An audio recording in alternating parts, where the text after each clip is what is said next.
জয়গুরু। পরমদয়াল শিশি ঠাকুরের শ্রীচরণে জানাই ভূমিষ্ঠ প্রণাম। আপনাদের প্রতি প্রত্যেককে জানাই রানন্দিত জয়গুরু। আজ ইষ্ট প্রসঙ্গে আমরা আলোচনা করব যে আমরা কেমন প্রার্থনা করলে ঠাকুর আমাদের বাঁচাবেন, কেমন প্রার্থনা ঠাকুর শোনেন। প্রার্থনার ধরন দুই প্রকারের হয়, আমরা প্রত্যেকে জানি। একটা হচ্ছে সকাম প্রার্থনা, একটা হচ্ছে নিষ্কাম প্রার্থনা। তো যেটা মনে হয় সকাম প্রার্থনা আর নিষ্কাম প্রার্থনা, যেটা আমরা মনে হয় বেশিরভাগটাই সকাম প্রার্থনাই করি, যেভাবে হোক, যে কোনো কৌশলে হোক সকাম প্রার্থনার গুণটা ঠিক গেয়ে দিই ঠাকুরের কাছে, যেটা উচিত নয়। আপনি আপনার অবস্থা যদি খুব খারাপ হয়, আপনি হয়তো এমন একটা অবস্থায় আছেন, আপনার খুব প্রিয়জন হয়তো মৃত্যু শয্যায় শায়িত, এরকমও বিপদ আপনার পাশ দিয়ে পেরোচ্ছে, এরকম বিপদের মধ্যে আপনি আছেন, তো আপনি কেমনভাবে ঠাকুরের কাছে প্রার্থনা করলে সেই প্রার্থনা পরমদয়াল শিশি ঠাকুর শুনবেন। তো এই প্রসঙ্গে আজকে কিছু আলোচনা। আমরা ঠাকুরের দীক্ষা নিয়েছি, আর দীক্ষা নিয়েছি বলেই আমরা অন্যদের থেকে আলাদা। দীক্ষা নিয়েছি বলেই আমি শোকে মুহ্যমান হই না। দীক্ষা নিয়েছি বলেই বিপদ আমাকে স্পর্শ করেও স্পর্শ করতে পারে না।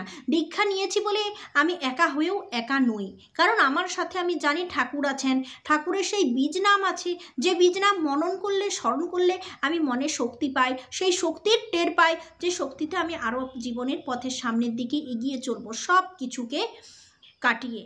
তো এই হচ্ছে পরম দয়ালের দয়া। যখন এই যে বর্তমান আচার্যদেব আমাদের শেখাচ্ছেন শোক থেকে বেরিয়ে এসো, শোক থেকে শোককে আঁকড়ে ধরে লাভ নেই।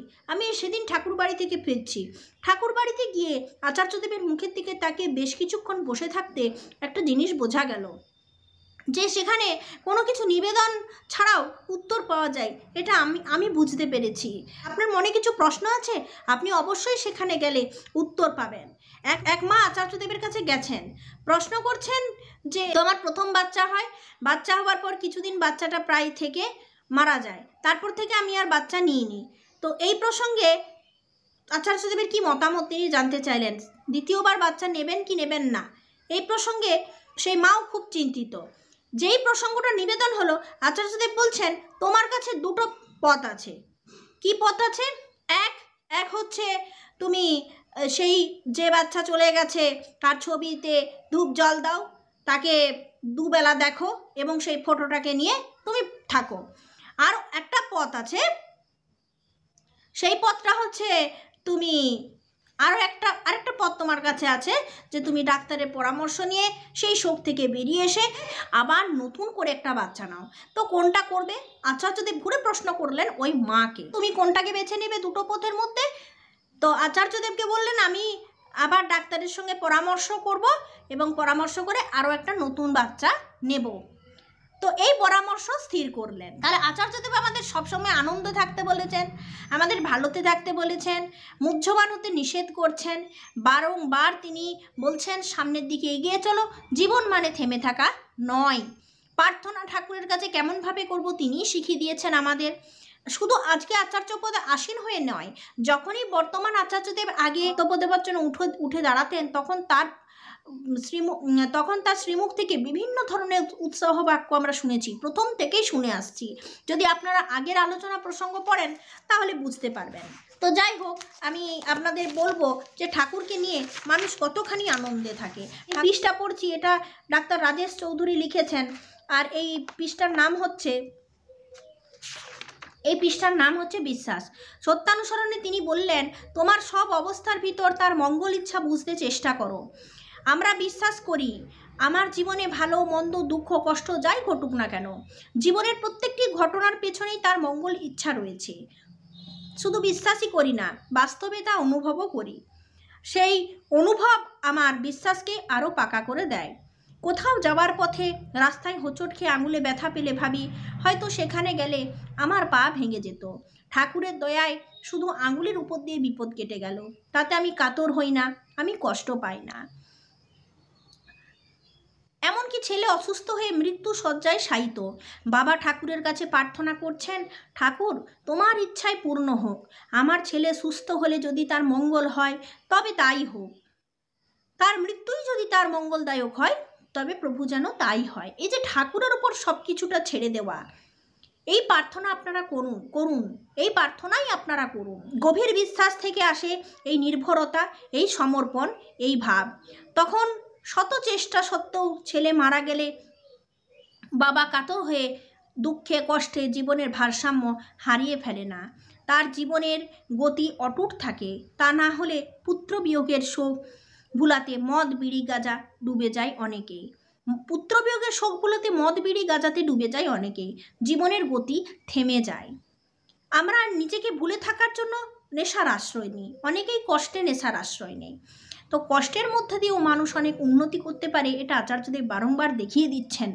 বারবার এরকম ঘটনা আমাদের চোখের সামনে অনেক ঘটে গেছে, যে কিছু নেই তবুও তিনি আনন্দে আছেন। কাকে নিয়ে? ঠাকুরকে নিয়ে। আমাদেরও এক অতি পরিচিত গুরু ভাই এক গাড়ি দুর্ঘটনায় তার স্ত্রী কন্যাকে হারিয়ে একদম একা হয়ে যান, তার চোখের সামনেই তারা মারা যান। অবস্থাটা বুঝে দেখেছেন একবার?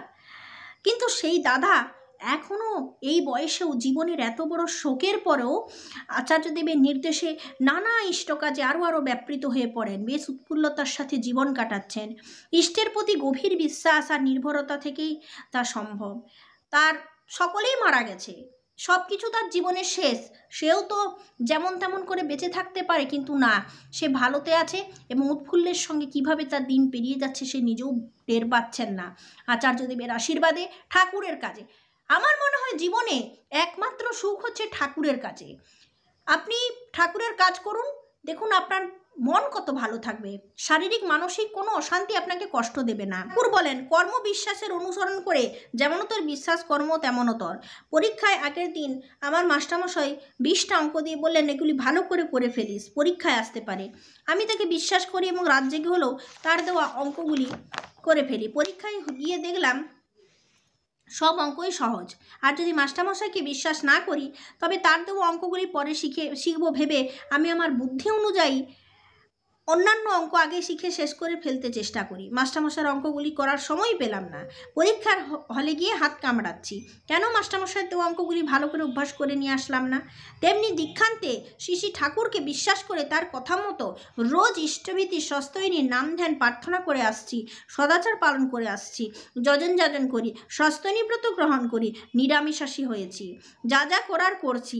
আর এইগুলি করতে করতে আমাদের অনুভূতি হয়, সেই অনুভূতি আবার আমার বিশ্বাসকেই পাকা করে দেয়। এই করা আমার জীবনের অনেক সংকট, অসুস্থতা, বিপদ আপদ, ঝামেলা থেকে আমায় রক্ষা করে। আমি আনন্দে থাকি, নিশ্চিন্ত থাকি, নির্ভয়ে থাকি। অনেকেই দীক্ষা নিলেও ঠিকমতো করে না, কারণ তাদের মধ্যে বিশ্বাস কম। শ্রী ঠাকুর তাদের উদ্দেশ্যে বলেন, বিশ্বাসীকে অনুসরণ করো, ভালোবাসো, তোমারও বিশ্বাস আসবে। আমার বিশ্বাস নেই, এই ভাবের অনুসরণে মানুষ হীন বিশ্বাস হয়ে পড়ে। তবে বিশ্বাসীকে শ্রী ঠাকুর কাকে অনুসরণ করতে বললেন?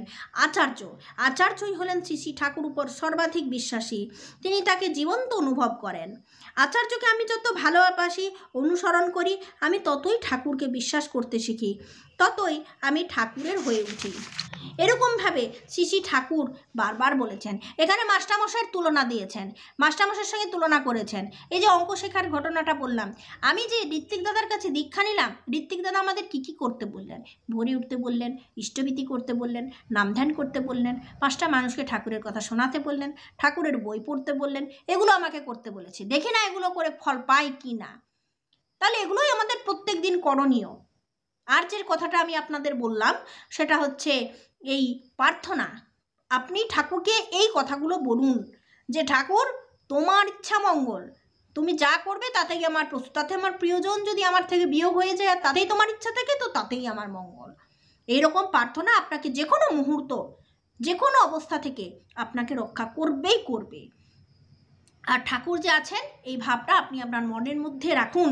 কোনোদিন নিজেকে একা মনে করবেন না, তাহলে ঠাকুরকে, তার যিনি নিজেকে একা মনে করেন তিনি ঠাকুর আছেন বলে এই বিশ্বাসটাই করতে পারেন না, তার জন্য একা মনে করেন। ওই জন্যই তো ঠাকুর বলছেন যে ঠাকুরের কাজ করেন না যারা যাদের ঠাকুরের প্রতি বিশ্বাস কম। আমি ঠাকুরকে ভালোবাসি মানে আমাকে রোজ ইষ্টভীতি করতে হবে, টাইম ইষ্টভীতি পাঠাতে হবে, যাজন করতে হবে, সব ঠিকঠাক পদ্ধতিতে আমাকে করতে হবে। এই বোধগুলো, এই ব্যাপারগুলো আমাকে ভালোভাবে বুঝতে হবে। তো আজকে ইষ্ট প্রসঙ্গ এই পর্যন্ত। আপনারা প্রার্থনাটা ঠিক এইভাবেই করুন। আবার নেক্সটে আসবো নতুন প্রসঙ্গের সাথে। জয় গুরু।